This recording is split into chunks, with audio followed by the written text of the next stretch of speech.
National institute online അക്കാദമിയിലേക്ക് സ്വാഗതം. ഇന്ന് ഞാൻ എടുക്കാൻ പോകുന്ന ചാപ്റ്റർ എന്നത് lesson 27 theory of income determination ആണ്. Theories of any income determination. Economy must be producing of any certain goods and services income for generate citizen. അതായത് സാമ്പത്തിക വ്യവസ്ഥയിൽ പ്രധാനമായിട്ടും ഗുഡ്സ് ആൻഡ് സർവീസസ് പ്രൊവൈഡ് ചെയ്യുന്നതിലൂടെ ഇൻകം ഓരോ സിറ്റിസണിനും ഏൺ ചെയ്യാൻ സാധിക്കുന്നു എന്നതാണ്. ഇതിലൂടെ പലതരത്തിലുള്ള എംപ്ലോയ്മെൻറ്റ് ഓപ്പർച്യൂണിറ്റി പ്രൊവൈഡ് ചെയ്യുന്നതിനും one of the most important roles ആണ് എന്ന് പറയുന്നുണ്ട്. The models of any simple economy. ഇത് എക്കോണമി എന്ന് പറയുന്നത് പ്രധാനമായിട്ടും ഗുഡ്സ് ആൻഡ് സർവീസസ് ഓരോ വ്യക്തിയിലേക്കും എത്തിക്കുന്നതിലൂടെ പലതരത്തിലുള്ള ഇൻകംസ് നമുക്ക് ഏൺ ചെയ്യാൻ പറ്റുന്നു എന്നുള്ള കാര്യങ്ങളാണ് പറയുന്നത്. So the concept of any aggregate income is mainly defined of demand of any economy, total demand of the goods and services of any given price ലെവലാണ്.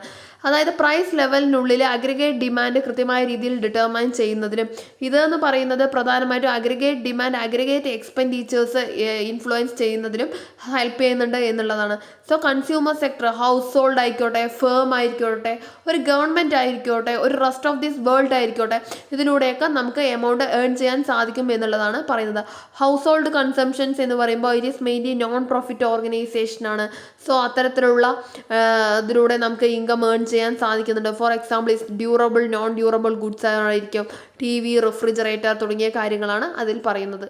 ഇനി അത്തരത്തിലുള്ള കാര്യങ്ങളാണ് household sector. The firms investment of any demand. So the firms ആ certain percentage investment ചെയ്യുന്നുണ്ട്. So demand for any goods is the product is called ആണ് investment എന്ന് പറയുന്നത്. The investment എന്നത് ക്യാപിറ്റൽ ഗുഡ്സ് ആണ്. Also demand of the intermediate goods ആണ്. ഇത്തരത്തിലാണ് the firm's produce of the demand of the goods. അതുപോലെ പ്രൊഡക്ഷനും possible ആവുന്നുണ്ട്. അതിലൂടെയാണ് ഇൻവെസ്റ്റ്മെൻറ്റ് പോസിബിൾ ആവുന്നത്. So government constitute of this important sectors ആണ്. ഇതെന്ന് പറഞ്ഞാൽ ബെനിഫിറ്റ് ആണ് പ്രൊവൈഡ് ചെയ്യുന്നത്. ഇതെന്ന് പറഞ്ഞാൽ ഇൻ്റർമീഡിയറ്റ് പർച്ചേസസ് ആണ്. The government providing of any law and order, education, health, ministry of any department, ഇതിലൊക്കെ പ്രധാനമായിട്ടും നമുക്ക് ജനറേറ്റ് ചെയ്യാൻ സാധിക്കും. Purchase of this rest of any world is one of the most important source ആണെന്നുള്ളതാണ് പറയുന്നത്. ഇനി conditions for any equilibrium ആണ്. Equilibrium കാണാൻ Y = C+C. ഇത് കഴിഞ്ഞ ചാപ്റ്ററിൽ നമ്മൾ ഡിസ്കസ് ചെയ്ത ഒരു ടോപ്പിക് ആയിരുന്നു.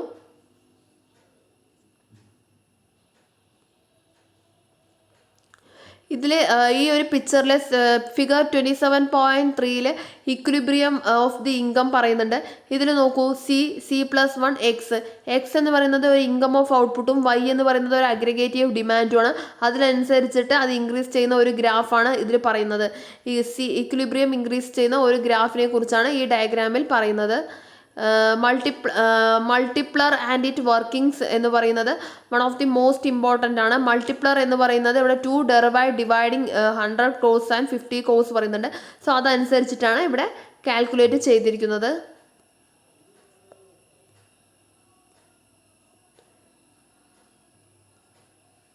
ഇതിൽ ഒരു ഡിമാൻഡ് എക്സസ് ചെയ്യുന്നതിനെ കുറിച്ചാണ് പറയുന്നത്. ഈ പിക്ചർ നോക്കൂ, ഫിഗർ 27.5. ഇതിൽ X എന്ന് പറയുന്നത് ഒരു ഔട്ട്പുട്ട് ഇൻകവും Y എന്ന് പറയുന്നത് AD ആണ് പ്രൊവൈഡ് ചെയ്തിരിക്കുന്നത്. ഇതിൽ ഡിമാൻഡ് എക്സസ് ചെയ്യുന്ന 45%, ഡിമാൻഡ് എക്സസ് ചെയ്യുന്ന അഗ്രിഗേറ്റീവ് ഡിമാൻഡാണ് AD എന്നതുകൊണ്ട് ഡിറ്റർമൈൻ ചെയ്യുന്നത്. അത് ഇൻക്രീസ് ചെയ്യുന്ന ഒരു ഗ്രാഫാണ് ഇവിടെ പ്രധാനമായിട്ടും പറയുന്നത്. ഇനി ഡെഫിഷ്യൻസി ഓഫ് എനി ഡിമാൻഡ്. ഇത് deficiency of the demand is opposite excess of any demand situation ആണ്. So this demand has to be mainly aggregate demand, autonomous consumptions or other ഇൻവെസ്റ്റ്മെൻറ്റിൽ പ്രൊവൈഡ് ചെയ്യുന്നതാണ് ഈ ഡിമാൻഡ് എന്ന് പറയുന്നത്. ഇത് എന്ന് പറഞ്ഞാൽ 45 ഡിഗ്രിയിൽ ഔട്ട്പുട്ടിൽ ഡിഫറൻസ് വരുന്നുണ്ട് എന്നുള്ളതാണ് പറയുന്നത്. ഇതാണ് ഡെഫിഷ്യൻസി ഓഫ് എനി ഡിമാൻഡ് എന്ന് പറയുന്നത്. ഇനി പലതരത്തിലുള്ള measures to correct excess of any deficiency of any demand ഉണ്ട്. സോ ഇതിൽ വരുന്നതാണ് ഫിസിക്കൽ പോളിസിയും മോണിറ്ററി പോളിസിയും. Physical policy of the economy is concerned with the taxations, public expenditures, അതുപോലെ തന്നെ പബ്ലിക് ബോറോയിങ്സ്, അത്തരത്തിലുള്ള കാര്യങ്ങളാണ് ഈ ഫിസിക്കൽ പോളിസിയിൽ വരുന്നത്. സോ മോണിറ്ററി പോളിസി എന്ന് പറയുന്നത് is a country control the central bank. So central bank ആണ് ഈസ് എ മോണിറ്ററി ടേംസിൽ കൺട്രോൾ ചെയ്യുന്നത്. സോ ഇതാണ് മോണിറ്ററി പോളിസി എന്ന് പറയുന്നത്. സോ ഇതിലെന്ന് പറയുന്നത് ഫോളോയിങ് ഇൻസ്ട്രുമെൻ്റ് ഉണ്ട്: bank rate, open market operation, variable reserve ratio തുടങ്ങിയ കാര്യങ്ങളാണ് ഇതിൽ പറയുന്നത്. Thank you for watching in national institute online academy.